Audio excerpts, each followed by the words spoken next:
Ассалаумағалейкум бауырым, таныс бол. Менің есімім Қасымхан. Мынандай бицепске жеткің келе ма? Мынандай қолға жеткің келе ма? Онда саған бар керегі. Менімен бірге осы видеода болатын жаттығуларды қайталау керек. Бұл жаттығуларды жасау үшін саған мынандай бакашкалар керек. Одан басқа ештеңке. Осы жаттығуларды сен бір ай тоқтамай, аптасын 2 рет жасап отырсаң, сен нәтижеңе достар, қолыңа не болған деп таңғалатын нәтижеге жетесің. Онда не күтіп тұр? Кеттік. О, привет!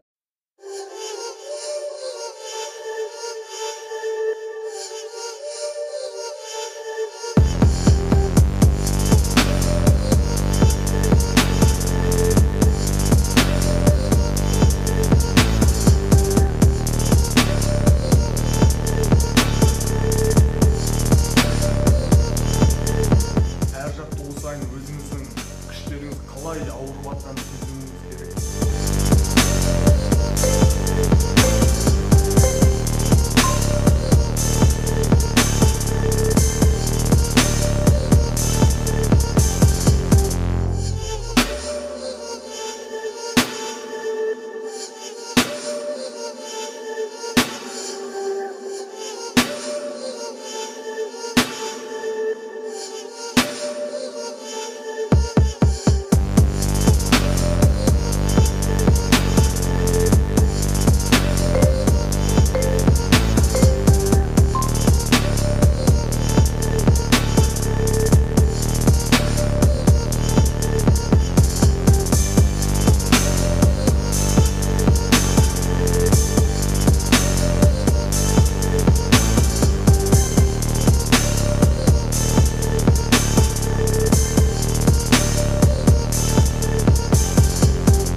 Қолыңнан келді деп ойлаймын бауырым. Бұл негізінде жаңадан бастап жүрген адамдарға арналған жаттығулар болатын. Егер де бұл тіпті оңай болса, онда комментарийға жазыңыз, маған қиындырақ керек деп. Мен бұдан да қиын жаттығулар беремін. Видеоны ұнады деп ойлаймын, лайк басып, осындай қазақ тіліндегі фитнес каналды қолдап тіркеліп кетіңіздер каналыма. Әлі алда талай шыңдарды бағындырамыз.